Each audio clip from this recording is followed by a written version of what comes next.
함께 요한일서 4장 18절 말씀을 함께 같이 읽겠습니다. 사랑 안에 두려움이 없고 온전한 사랑이 두려움을 내쫓나니 두려움에는 형벌이 있음이라. 두려워하는 자는 사랑 안에서 온전히 이루지 못하였느니라. 아멘. 오늘 말씀 개역개정판 말씀을 읽으면 좀 어렵게 느껴져요. 근데 공동번역 성경에는 훨씬 더 이렇게 좀 멋있게 번역이 돼 있습니다. 제가 한번 이해도 쉽고, 이게 오늘 말씀이 이게 한 문장으로 그냥 다 돼 있으니까 이게 좀 이해하기 어려운데, 공동번역은 4개의 문장으로 나눴어요. 제가 읽어보겠습니다. 거기 그 개역개정문을 한번 보시면 더 좋겠어요. 공동번역은 이렇게 되어 있습니다. 사랑에는 두려움이 없습니다. 완전한 사랑은 두려움을 몰아냅니다. 두려움은 징벌을 생각할 때 생기는 것입니다. 그러므로 두려움을 품는 사람은 아직 사랑을 완성하지 못한 사람입니다. 훨씬 더 뜻이 분명하죠. 다시 한번, 사랑에는 두려움이 없습니다. 거기서 한 문장을 만들고, 완전한 사랑은 두려움을 몰아냅니다. 거기 또 한 문장, 두려움은 징벌을 생각할 때 생기는 것입니다. 두려움에는 형벌이 있음이라. 이게 좀 어려운 말인데, 두려움은 징벌을 생각할 때 생기는 것입니다. 그러므로 두려움을 품는 사람은 아직 사랑을 완성하지 못한 사람입니다. 두려워하는 자는 사랑 안에서 온전히 이루지 못하였느니라. 이 말씀을 그렇게 풀었어요. 자, 한번 볼까요? 사랑에는 두려움이 없다. 두려움, 우리가 세상을 살아가면서 이렇게 느끼는 감정들이죠.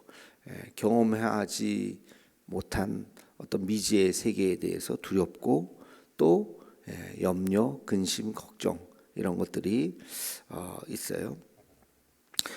예수님은 사랑하기 때문에 십자가를 지셨죠. 바울도 예수님을 사랑하고 또 사람들을 사랑하기 때문에 고난을 참으셨죠. 그러니까 우리가 사랑하는 사람을 위해서는 우리가 무엇이든지 할 수 있다. 사랑에는 두려움이 없다.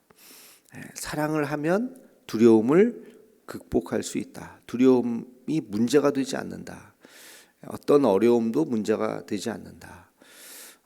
예수님도 십자가를 넘어서서, 바울도 그 순교를 넘어서서 복음을 전할 수가 있는 것이죠. 완전한 사랑은 두려움을 몰아냅니다. 그랬어요. 완전한 사랑은, 그러니까 100% 완전한 사랑을 우리가 숫자로 표현해 보면 100%, 사랑이 100% 차면 두려움이 들어갈 틈이 없어요. 근데 이 불안이라고 하는 것은 사랑이 줄어들면 그 틈을 타는 거죠. 90%의 사랑이다 그러면 10%의 두려움이 있는 거예요.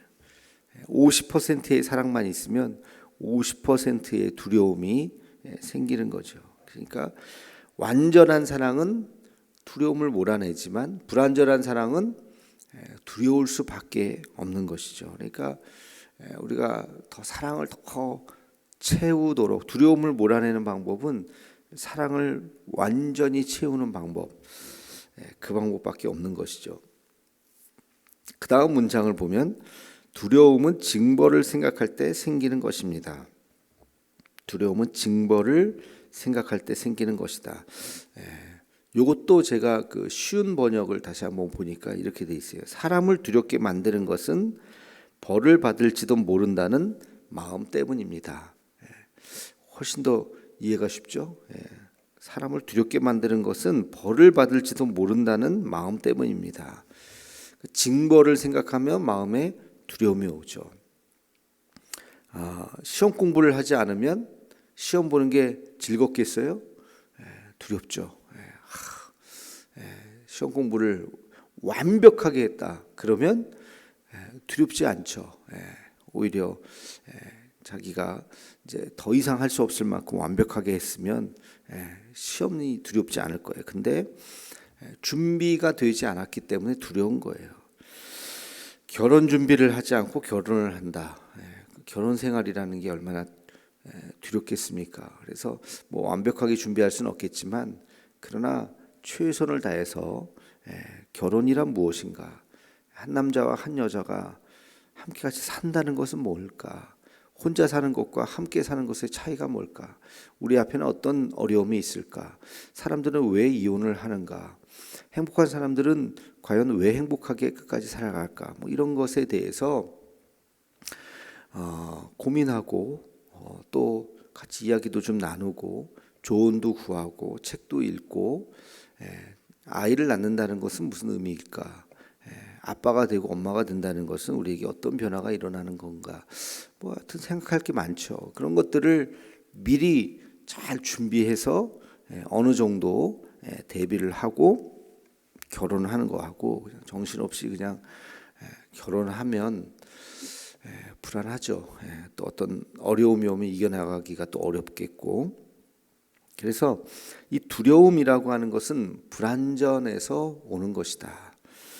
그러므로 우리가 두려움을 극복하는 방법은 우리가 온전해지기 위해서 우리의 최선을 다하는 것이죠. 완벽할 수는 없겠죠. 당연히 완벽할 수는 없지만 그러나 우리가 할 수 있는 최선의 것들을 잘 준비하면 그 어려움을 굉장히 시행착오를 줄여 나갈 수가 있는 것입니다. 그래서 여기에 이제 그 지혜가 있어요. 우리가 온전해지는 법. 여기 마지막 문장에 보면 두려움을 품는 사람은 아직 사랑을 완성하지 못한 사람입니다. 그랬는데 우리가 온전해지기 위해서는 우리가 사랑을 채우는 것이죠. 사랑을 채운다고 하는 것은 우리의 삶에 최선을 다하는 것입니다. 우리의 삶에 여러분의 그 직업을 통해서 돈을 벌고 할 텐데 그 직업을 사랑하는 것이죠. 그 직업을 열심히 즐거운 마음으로 잘 할 수 있도록 또 부족하다면 능숙해질 수 있도록 더 노력을 해야 될 것이고 어떤 자격증이 필요하다면 그 자격증도 따려고 애를 써야 될 것이고 그 일을 충성스럽게 잘 해 나갈 때 두려움은 점점 줄어드는 것이죠. 그냥 아무런 전문 지식 없이 뛰어들면 그러면 당연히 두려울 수밖에 없고 불안할 수밖에 없겠죠. 인간이 해야 할 노력을 우리가 최대한 다하고 그리고 나머지는 하나님께 맡기는 것입니다. 하나님께 맡기는 행위가 뭐예요? 그게 기도죠. 기도.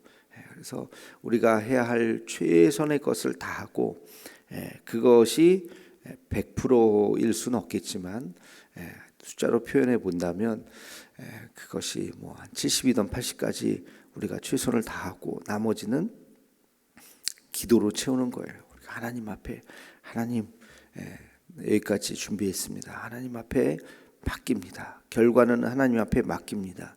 최선을 다하면 어떤 결과가 오더라도 받아들일 수 있어요. 그리고 어떤 결과가 오더라도 이것은 하나님의 뜻이 그 안에 있을 것이다라고 하는 믿음의 확신이 있는 것이죠.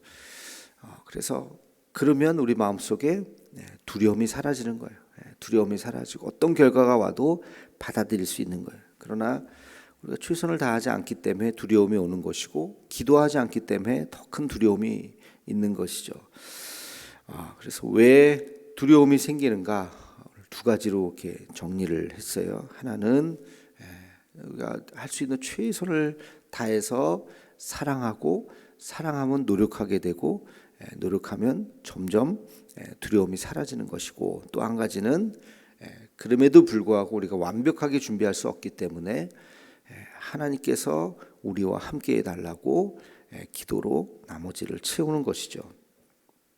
그걸 어떻게 숫자로 정확하게 표현할 수는 없겠지만 여러분이 할 수 있는 최고의 노력이 50이라면 나머지 50은 기도로 채우는 거예요. 여러분이 할 수 있는 최고의 노력이 90이라면 90까지 하고 나머지는 기도로 채우는 거죠. 그렇게 해서 우리가 할 수 있는 100%를 만들 때 두려움이 없어요. 두려움이 없어요. 열심히 더 이상 공부할 수 없을 만큼 공부한 학생이 그리고 나머지를 기도로 채웠다면 수능 시험이라든지 뭐 각종 시험에 무슨 두려움이 있겠습니까? 최선을 다하고 그 결과를 하나님께 맡기는 것이죠. 그래서 만약에 그 학교에 떨어진다면 그게 하나님 뜻이 아닐 수 있겠다라고 생각을 하고 다시 시험을 보든지 아니면 진로를 바꾸든지 뭐 그렇겠죠. 제가 아는 우리 그 같이 고등학교 때 공부했던 친구가 명문대 철학과를 쳤어요. 근데 떨어졌어요. 그는 아주 책도 많이 읽고 인문학을 공부했던 친구인데 철학을 그렇게 좋아해가지고 서울대 철학과를 쳤는데 떨어졌어요. 그래서 굉장히 충격을 먹고 그랬는데 재수를 했죠. 재수를 하면서 그 신학을 하기로 마음 먹고 재수해서 이제 신학과로 들어갔어요. 하여튼 그랬던 친구가 있습니다. 만약에 그냥 들어갔었으면 철학과를 들어가 물론 뭐 대학원을 갔을 수도 있었겠지만 달라졌겠죠. 지금은 그 연대 신학과 가서 지금 연대 교수가 돼 있는데 훨씬 더 자기 자신이 어떤 그 재수한 것에 대해서 오히려 감사하게 생각하고 처음에 대학을 들어가지 못한 거에 대해서 굉장히 다행이라고 생각을 하고 그러더라고요. 뭐 오랜 이제 30년 전 얘기니까 아무튼 그러니까 최선을 다했다면 노력을 다 했다면 하나님께 모든 것을 맡기는 것이고 혹시 그 길이 내 뜻대로 이루어지지 않나 할지라도 하나님께서 더 큰 선한 길로 인도하신다고 믿는 것이죠.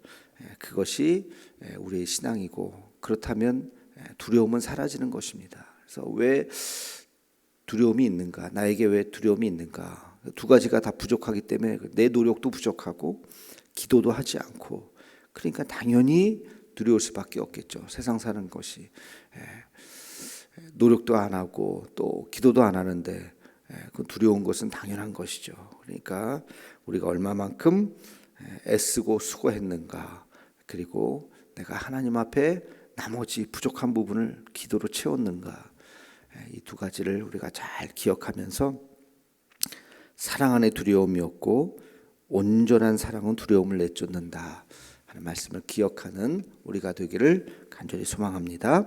기도하겠습니다. 거룩하신 주님, 오늘도 주님 앞에 간절히 기도합니다. 하나님 아버지, 우리 안에 두려움이 여전히 있습니다. 세상 살면서 이 두려움의 근원이 무엇인가 다시 한번 오늘 말씀을 우리가 묵상하며 깨닫습니다. 우리 안에 사랑으로 채우지 못하고 또 노력으로 채우지 못하고 우리가 주어진 삶을 최선을 다해서 살지 못했기 때문에 두려움이 있는 줄로 압니다.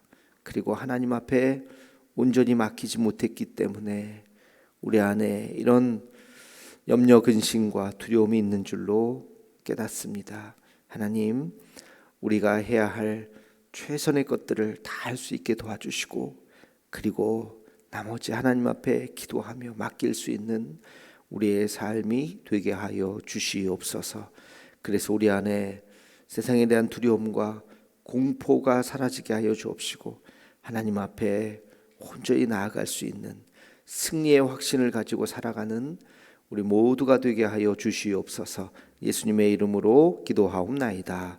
아멘.